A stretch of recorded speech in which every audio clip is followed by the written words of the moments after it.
First King chapter 15 verse 29. He immediately killed all the descendants of King Jeroboam so that not one of the royal family was left, just as the Lord has promised concerning Jeroboam by the prophet Ahijah from the Shiloh.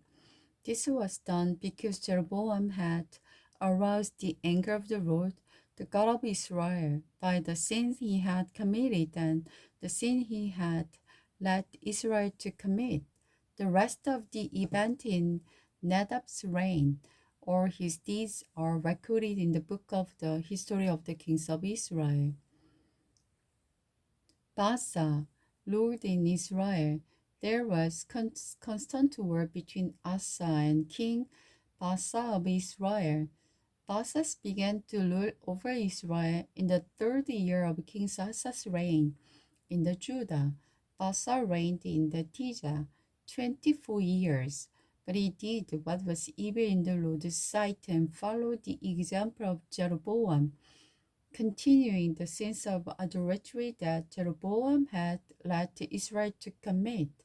This message from the Lord was delivered to King Baasa by the prophet Jehu, son of the Hanani. I lifted you out of the dust to make you ruler of my people Israel. But you have followed the evil example of Jeroboam.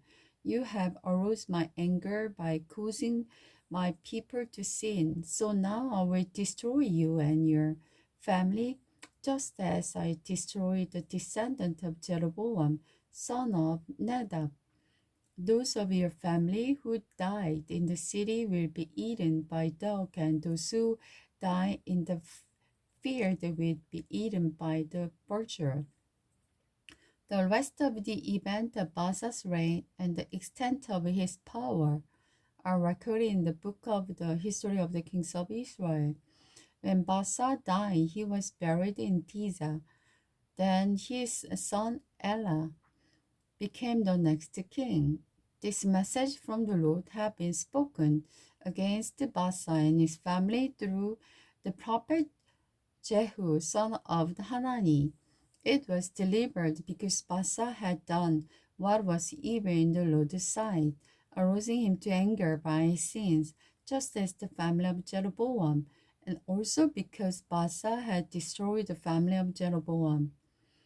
Elah ruled in Israel.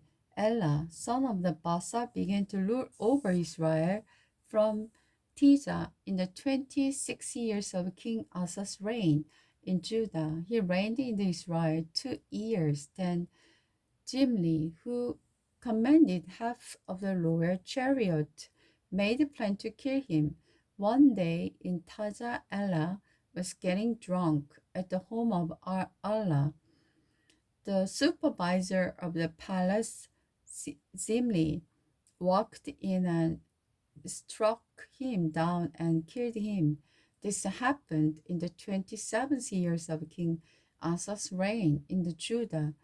Then Jimri became the next king. Jimri immediately killed the entire royal family of Baasa, and he did not leave a single male child.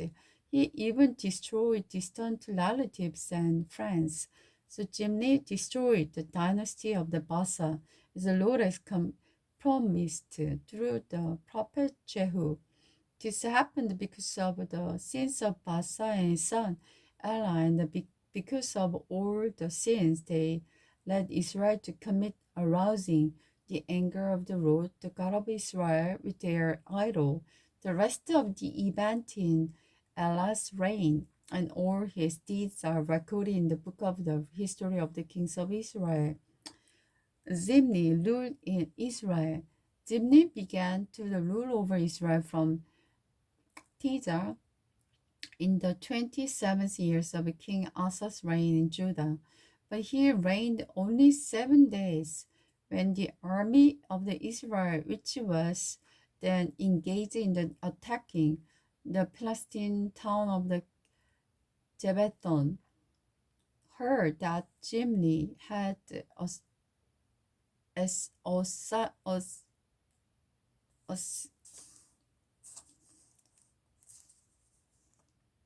assassinate.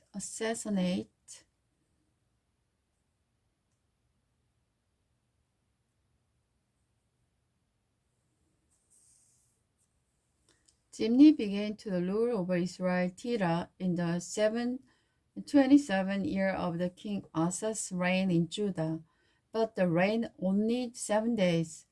When the army of the Israel, which was engaged in attacking the Palestine town of the Jimbeth Thon, heard that Zimri had assassinated the king, they chose Omri, commander of the army, as their new king. So Omri led the army of Israel away from the Gibbethon to attack the Tiza, Israel's capital. When Zimri saw that the city had taken, he was into the citadel of the king's house and buried it down over himself and died in the flame.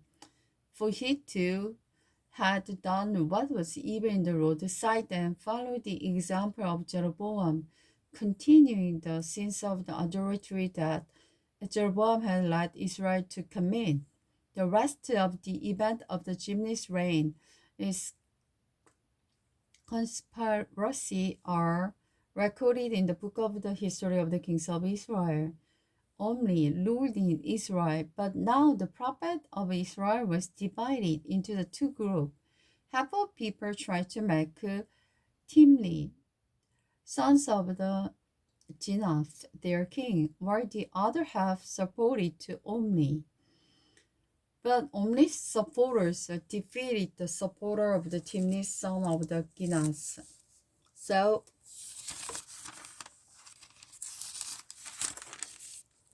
Timni was killed and Omri became the next king.